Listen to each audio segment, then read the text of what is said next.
I remember it all so vividly. I was 8 years old the summer before I started third grade, living in a quiet town with a big backyard that backed onto a small woodsy lot. My best friend Ava lived 2 houses down, and together we formed an unofficial summer club. It had no members besides the 2 of us, no rules except be wild, and no real home base. But somehow it was perfect. Reading slowly about 15 seconds. Part 1, 2 o'clock. Our clubhouse was a fallen log under a willow tree. We'd drag old blankets out there, lay them over the log, and sit cross-legged to eat peanut butter sandwiches. The sun would dapple through the leaves above, and we pretended we were explorers in the Amazon. We'd whisper about the ancient tribe of chipmunks that lived beneath the log, speaking in gibberish we believed only chipmunks could understand. Every morning at exactly 10 o'clock, I'd knock on Ava's front door. Grandma would open it, smile and say, "Go on now." And I would race down the driveway, backpack swinging, heart full of promise. We had everything we needed: boxed juice, cookies, a magnifying glass, and fierce imaginations. We kept our clubhouse secret, even from grown-ups.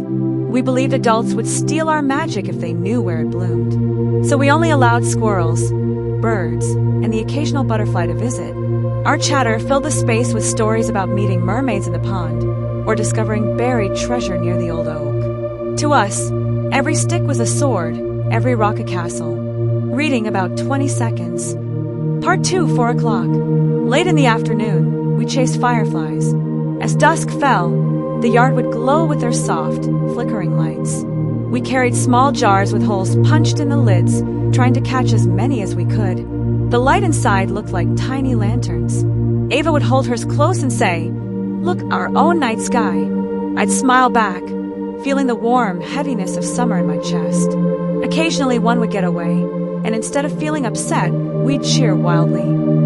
"Fly free, little star." We believed each firefly carried a wish. We whispered our own into their night. "Let us stay here forever," I'd say. "Let our friendship never fade," Ava replied. Then we'd set them free again, watching their lights drift upward until they disappeared among the trees. One night, a storm rolled in. The sky darkened prematurely, and thunder shook the glass in my window. I lay awake, listening to the pulse in the heavens. The clubhouse blew down, branches littering the lawn, and Ava's yard lost a couple of trees.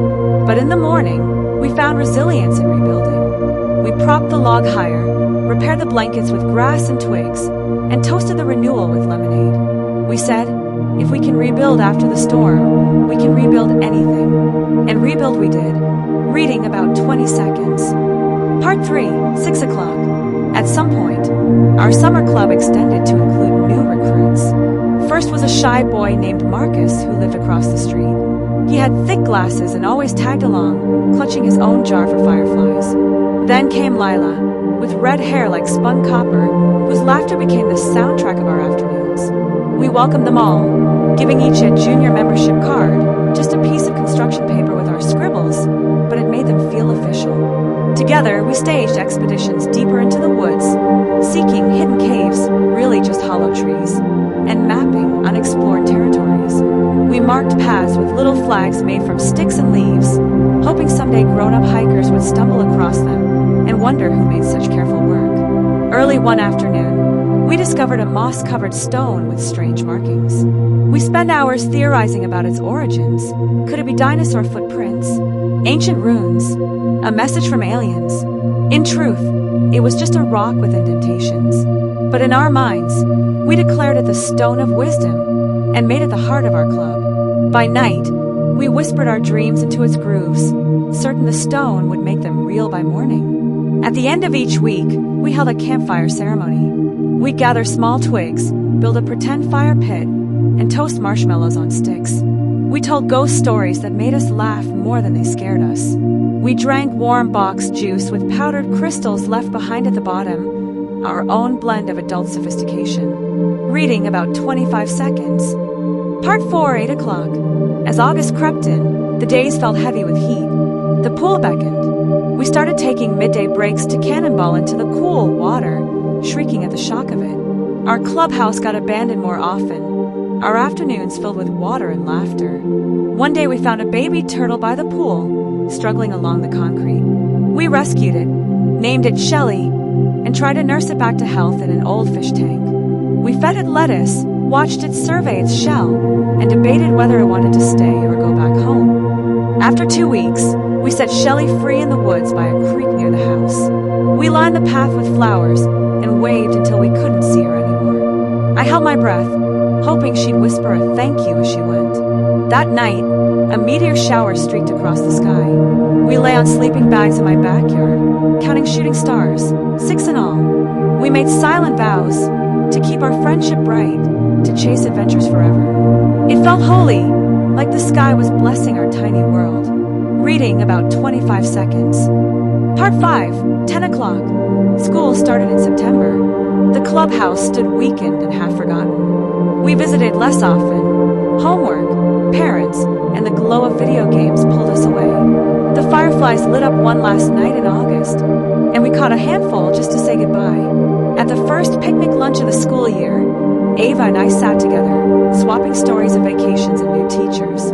I looked across to where Marcus and Lila sat with us, and felt that permanent shift.